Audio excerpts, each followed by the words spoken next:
Quelle est la situation la plus dangereuse? La situation numéro 1, réponse A. La situation numéro 2, réponse B.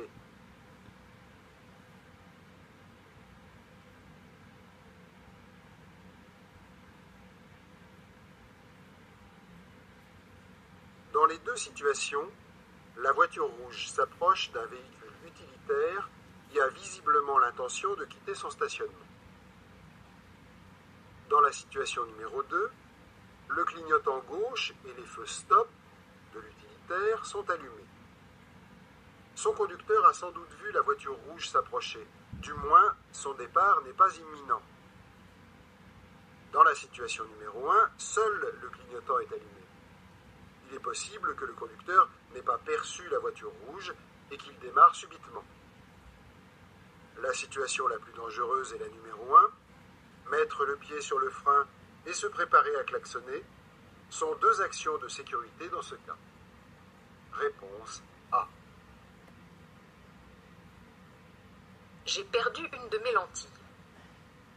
Je peux continuer ma route avec mes lunettes de secours. Réponse A. Avec des lunettes de soleil non correctrices. Réponse B. Sans lentilles ni lunettes. Réponse C.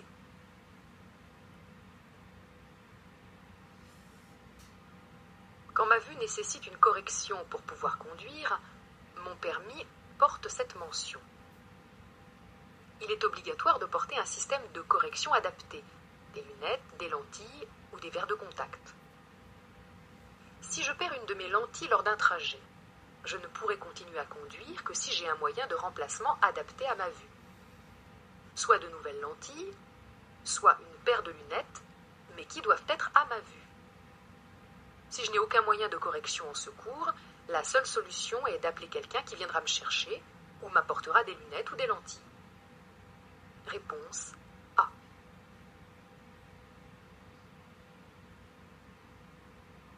La vitesse est limitée à 30 km/h. Si je continue tout droit, oui, réponse A. Non, réponse B. Si je tourne à droite, oui, réponse C. Non, réponse D.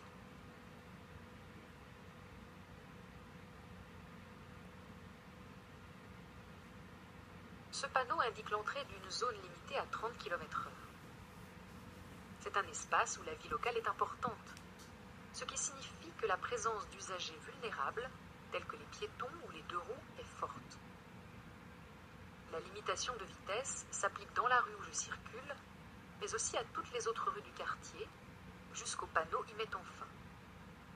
Elle favorise le partage de la rue entre tous les usagers. Réponse A et C. L'interdiction de s'arrêter prend fin à hauteur du panneau. Oui, réponse A. Non, réponse B. Commence à 200 mètres. Oui, réponse C. Non, réponse D.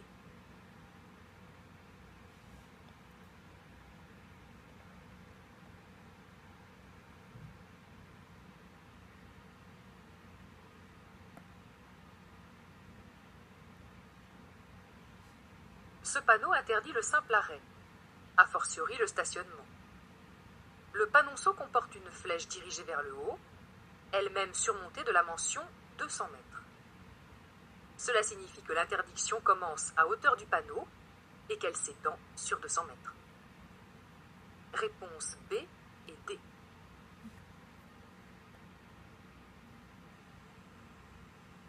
À la prochaine intersection, je pourrai tourner à gauche. Oui, réponse A. Non, réponse B.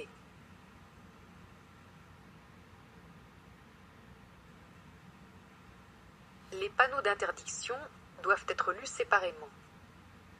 Ainsi, l'interdiction de tourner à gauche concerne tous les véhicules, quel que soit leur poids. Je ne peux donc pas tourner à gauche à la prochaine intersection. Réponse B.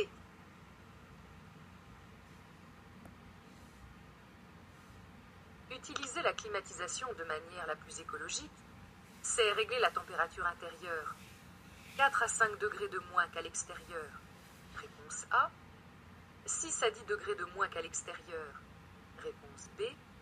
11 à 15 degrés de moins qu'à l'extérieur. Réponse C.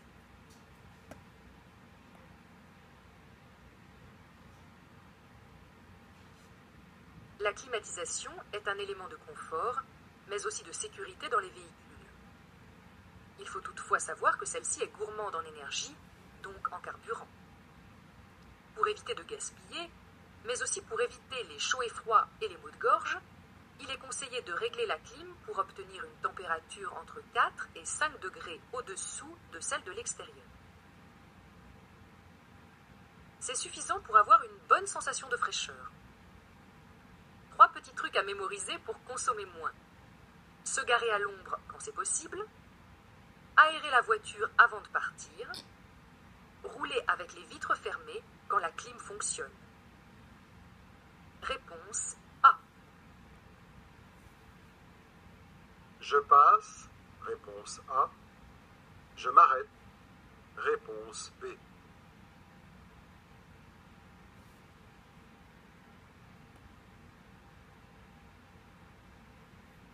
Je suis en ville sur un grand axe à sens unique. La circulation est dense. Le feu vient de passer au jaune. Le jaune annonce le passage au rouge. Une voiture me suit de près, mais je suis encore assez loin du feu pour m'arrêter sans avoir à freiner violemment. Réponse B. La limitation de vitesse concerne les usagers roulant dans la voie de droite, réponse A, dans la voie du milieu, réponse B, dans la voie de gauche, réponse C.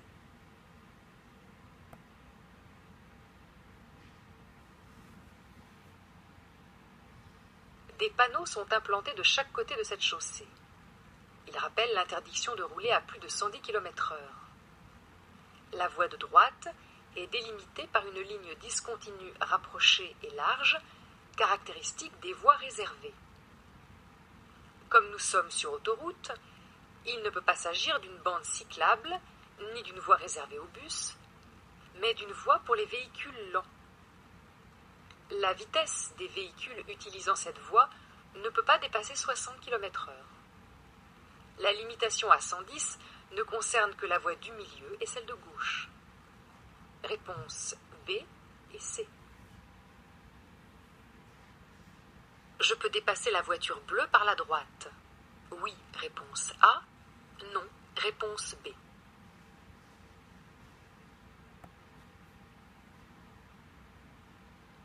Cette voiture a indiqué avec le clignotant son intention de tourner à gauche. Je peux donc la dépasser par la droite dès lors qu'il y a un espace suffisant entre la voiture et la bordure du trottoir, ce qui est le cas ici. Le feu est vert et je circule dans la voie de droite qui me permet d'aller tout droit. Réponse A. La signalisation m'oblige à tourner à gauche. Oui, réponse A. Non, réponse B.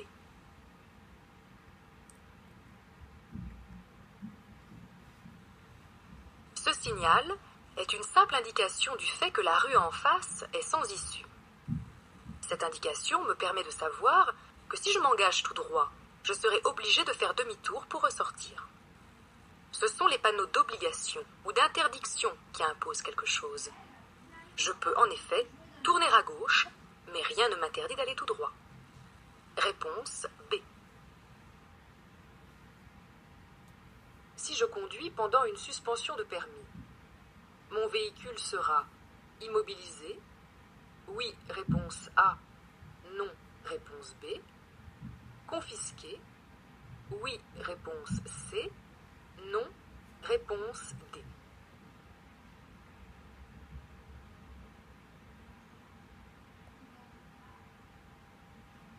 La confiscation du véhicule devient obligatoire dans certains cas. Si je conduis sans permis ou pendant une suspension de permis, si je commets un excès de vitesse supérieur ou égal à 50 km/h pour la seconde fois, etc. Dans l'un de ces cas, le véhicule est immobilisé et mis en fourrière. Toutefois, si le conducteur n'est pas le propriétaire de la voiture, celle-ci sera restituée à son propriétaire. Réponse A et C. La cause de mon ralentissement est la présence d'ouvriers? Oui, réponse A. Non, réponse B. La présence des engins de chantier? Oui, réponse C. Non, réponse D.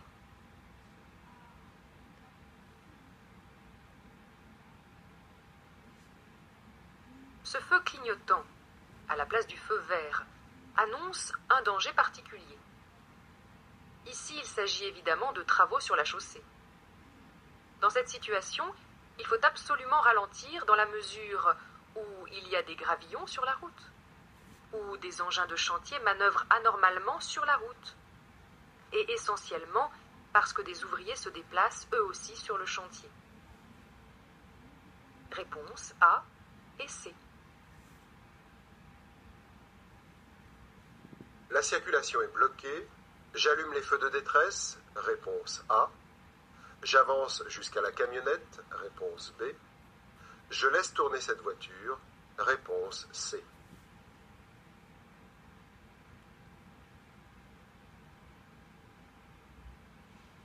La circulation est bloquée et j'approche d'une intersection dans laquelle un véhicule veut tourner. Je suis suivi de près et ma vitesse dans cette rue ne peut pas être très élevée. Allumer les feux de détresse est inutile.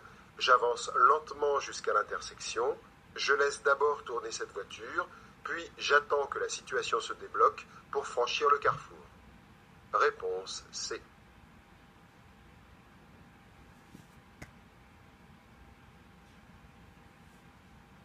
Je passe avant la caravane? Oui, réponse A. Non, réponse B. La camionnette? Oui, réponse C. Non, réponse D.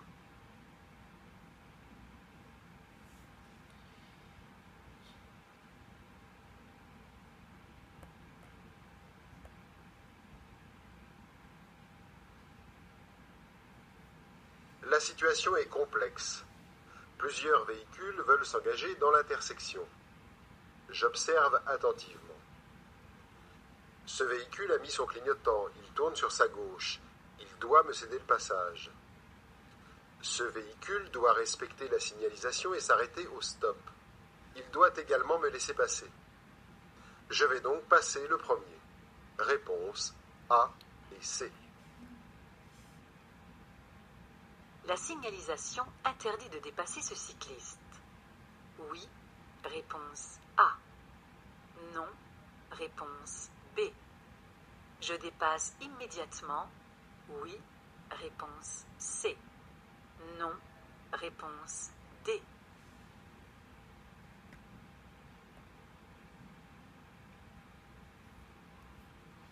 Dorénavant, la réglementation autorise le chevauchement d'une ligne blanche pour dépasser un cycliste, mais à condition que la visibilité soit suffisante. Et malheureusement, ce n'est pas le cas ici. Je patiente quelques instants derrière le cycliste. La visibilité sera meilleure après ce sommet de côte. Réponse B et D.